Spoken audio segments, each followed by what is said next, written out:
बिस्मिल्लाहिर्रहमानिर्रहीम। अस्सलामुअलैकुम स्टूडेंट्स।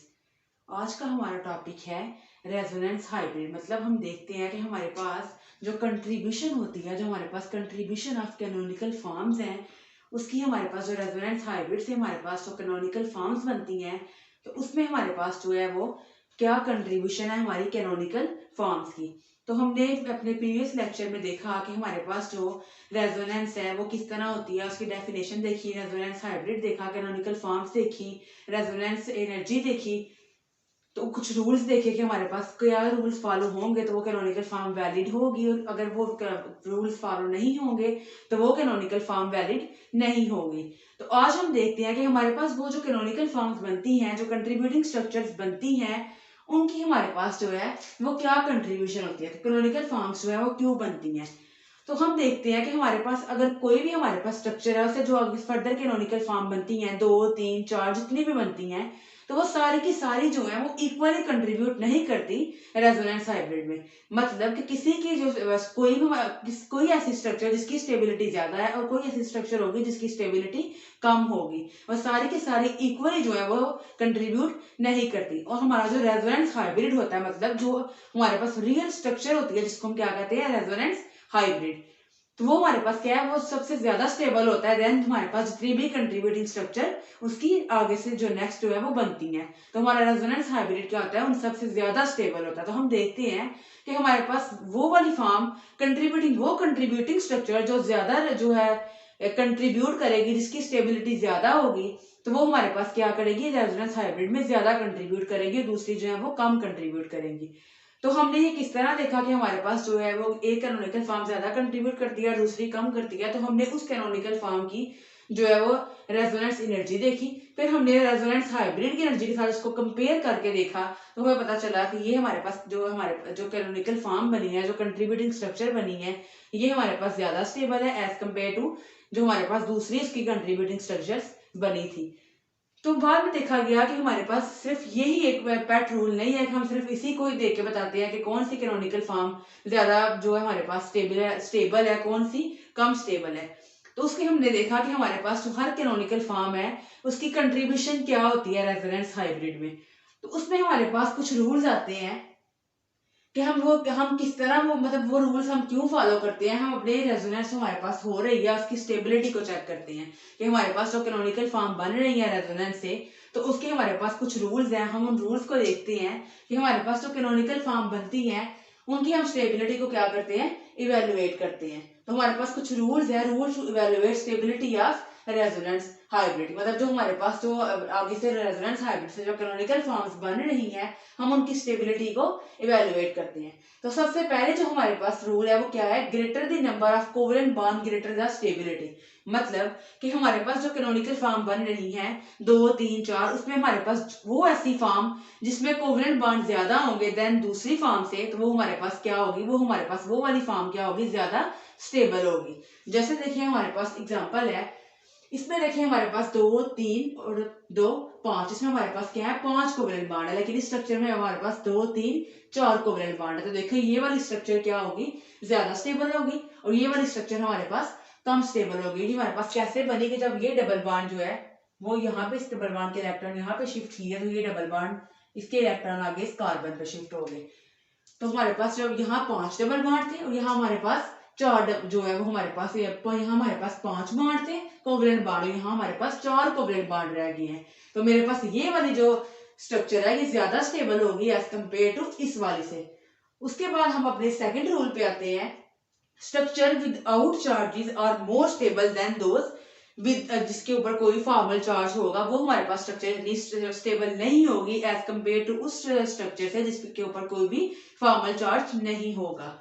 तो देखिए सेकंड रूल हमारे पास क्या है, structures without charges are more stable than those with formal charges. कि वो स्ट्रक्चर हमारे पास, जैसे हमारे पास अगर रेजोनेंस हाइब्रिड से फर्दर आगे से जो उसकी कैनोनिकल फॉर्म्स बन रही हैं, कंट्रीब्यूटिंग स्ट्रक्चर बन रही हैं, उसमें अगर किसी स्ट्रक्चर पे फॉर्मल चार्ज आता है और अगर दूसरी पे नहीं आता, तो हमारे पास वो कंट्रीब्यूटिंग स्ट्रक्चर ज्यादा स्टेबल होगी जिसपे हमारे पास फॉर्मल चार्ज नहीं आ रहा, और वो कम स्टेबल होगी जिसमें हमारे पास फॉर्मल चार्ज आ रहा है।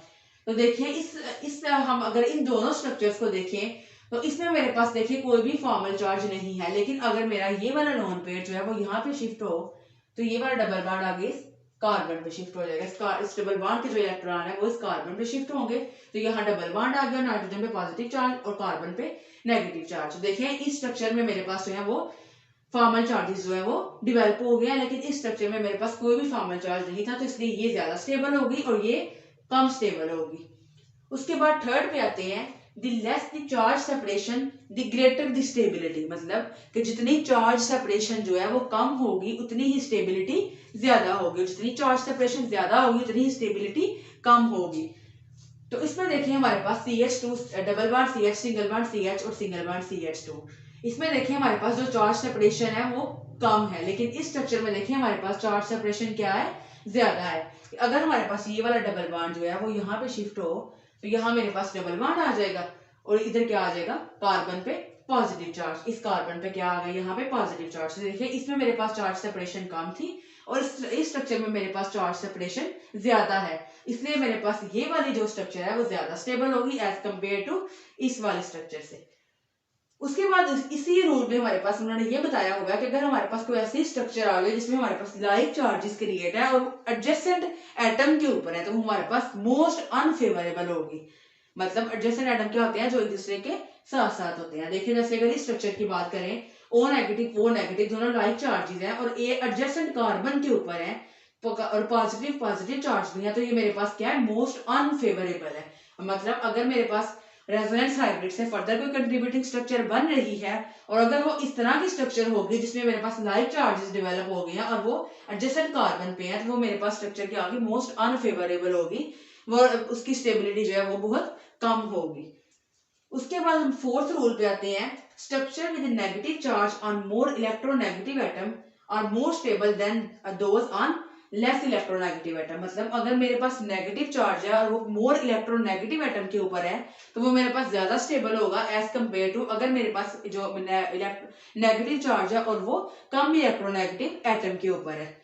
जैसे कि एग्जांपल में देखें, जहां मेरे पास ऑक्सीजन पे नेगेटिव चार्ज है, ऑक्सीजन जो है मोर इलेक्ट्रोनेगेटिव एटम है, तो ऑक्सीजन पे नेगेटिव चार्ज है, तो ये मेरे पास जो स्ट्रक्चर है वो ज्यादा स्टेबल होगी एज कम्पेयर टू इस स्ट्रक्चर से। कि अगर ये नेगेटिव चार्ज यहाँ पे शिफ्ट हो जाए, ये आगे से बॉन्ड इस कार्बन पर शिफ्ट हो गया, तो देखिए अब कार्बन पे नेगेटिव चार्ज आ गया, तो कार्बन जो है वो मोर इलेक्ट्रोनेगेटिव एटम नहीं है एज कम्पेयर टू ऑक्सीजन से। इसलिए अगर मेरे पास नेगेटिव चार्ज हो और वो मोर इलेक्ट्रोनेगेटिव एटम के ऊपर हो तो वो ज्यादा स्टेबल होता है एज कम्पेयर टू अगर वो लेस इलेक्ट्रोनेगेटिव एटम के ऊपर हो।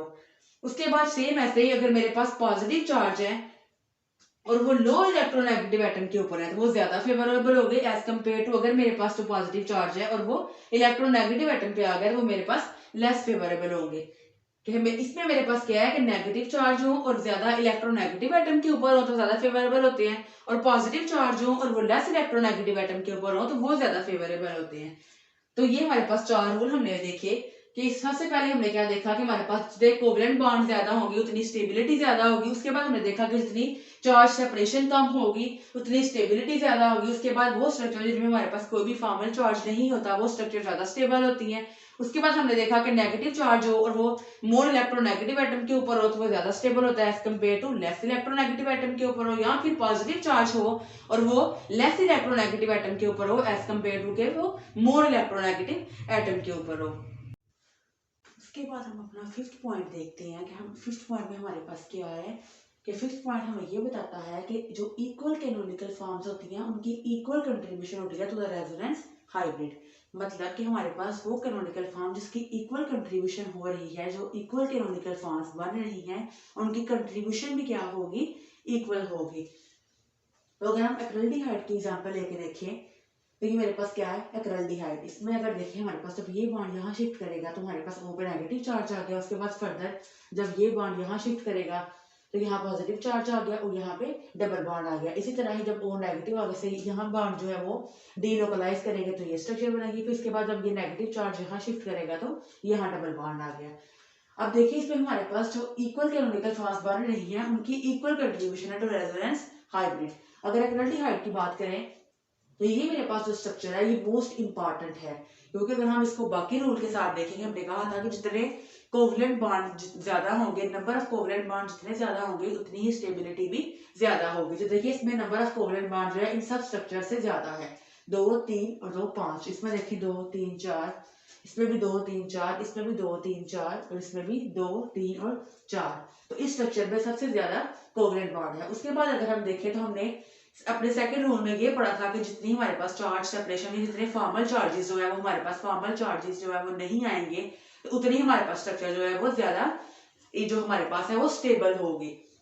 तो देखिए इस स्ट्रक्चर में मेरे पास कोई भी जो है वो फॉर्मल चार्ज नहीं है, लेकिन इन सारी स्ट्रक्चर में मेरे पास जो है वो फॉर्मल चार्जेस हैं। ऑक्सीजन पे नेगेटिव है और कार्बन पे पॉजिटिव चार्ज है। उसके बाद देखिए हमने सेकंड रूल में पढ़ा था कि जितनी थर्ड रूल में कि जितनी चार्ज सेपरेशन कम होगी उतना ही हमारे पास जो है वो ज्यादा स्टेबल होगा, और जितनी चार्ज सेपरेशन ज्यादा होगी उतना ही वो कम स्टेबल होगा। उसके बाद हमने देखा कि हमारे पास जो फोर्थ रूल हमने ये पढ़ा था कि हमारे पास जो अगर तो हमारे पास नेगेटिव चार्ज है और वो मोर इलेक्ट्रोनेगेटिव एटम पे है तो वो सूटेबल है, एज कम्पेयर टू अगर नेगेटिव चार्ज जो है वो इलेक्ट्रोपॉजिटिव एटम के ऊपर आ जाए या फिर लेस इलेक्ट्रोनेगेटिव एटम के ऊपर आए। और दूसरा हमने देखा कि हमारे पास कोई पॉजिटिव चार्ज है और वो लेस इलेक्ट्रोनेगेटिव एटम के ऊपर है तो वो फेवरेबल है, एज कम्पेयर टू कि पॉजिटिव चार्ज जो है वो इलेक्ट्रोनेगेटिव एटम के ऊपर आ जाए। तो देखिए अगर हम इसमें देखें तो इस स्ट्रक्चर में ऑक्सीजन पे नेगेटिव है और कार्बन पे पॉजिटिव है, ये फेवरेबल है। लेकिन इस स्ट्रक्चर की बात करें तो देखिए ऑक्सीजन पे पॉजिटिव चार्ज आ गया, ये मोर इलेक्ट्रोनेगेटिव एटम है, इसमें पॉजिटिव चार्ज आ गया, और कार्बन जो है ये लेस इलेक्ट्रोपॉजिटिव एटम है और उस पर नेगेटिव चार्ज आ गया।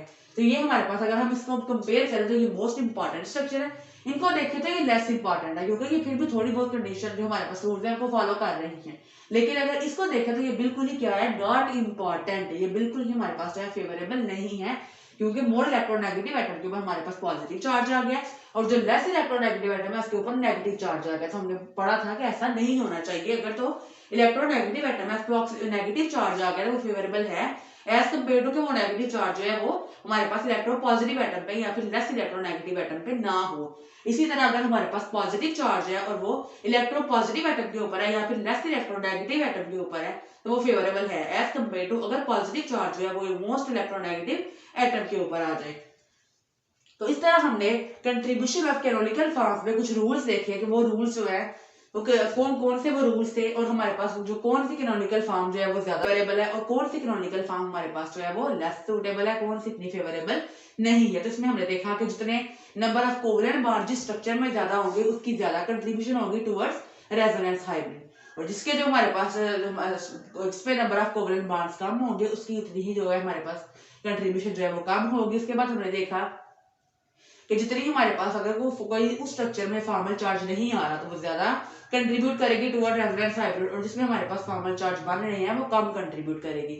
उसके बाद अपने थर्ड रूल में हमने देखा कि जितनी चार्ज सेपरेशन कम होगी उतनी वो ज्यादा स्टेबल स्ट्रक्चर होगी, और जितनी चार्ज सेपरेशन ज्यादा होगी उतनी वो कम स्टेबल स्ट्रक्चर होगी। उसके बाद फोर्थ वाले रूल में वही हमने पढ़ा कि अगर हमारे पास कोई नेगेटिव चार्ज आ गया वो इलेक्ट्रोनेगेटिव एटम के ऊपर है तो वो फेवरेबल है, ऐसा ना हो कि वो हमारे पास नेगेटिव चार्ज हो और वो हमारे पास लेस इलेक्ट्रोनेगेटिव एटम के ऊपर हो, या फिर अगर हमारे पास पॉजिटिव चार्ज है और इलेक्ट्रो पॉजिटिव एटम के ऊपर है तो वो फेवरेबल है, ऐसा नहीं कि वो हमारे पास जो पॉजिटिव चार्ज हो और वो इलेक्ट्रो पॉजिटिव एटम के ऊपर हो तो वो हमारे पास अनफेवरेबल हो जाएगा। इस तरह हमने अपने फिफ्थ रूल में देखा कि हमारे पास जो हमारे इक्वल कैनोनिकल फॉर्म्स बनती हैं उनकी इक्वल ही कंट्रीब्यूशन होती है टुवर्ड द रेजोनेंस हाइब्रिड। तो इस तरह हमने कंट्रीब्यूशन ऑफ कैनोनिकल फॉर्म में ये 5 रूल पढ़े कि इस तरह हम देख सकते हैं कि हमारे पास कौन सी कैनोनिकल फॉर्म जो है वो ज्यादा स्टेबल है, इसकी ज्यादा कंट्रीब्यूशन है टुवर्ड रेजोनेंस हाइब्रिड, और किसकी जो कंट्रीब्यूशन है वो टुवर्ड द रेजोनेंस हाइब्रिड कम है।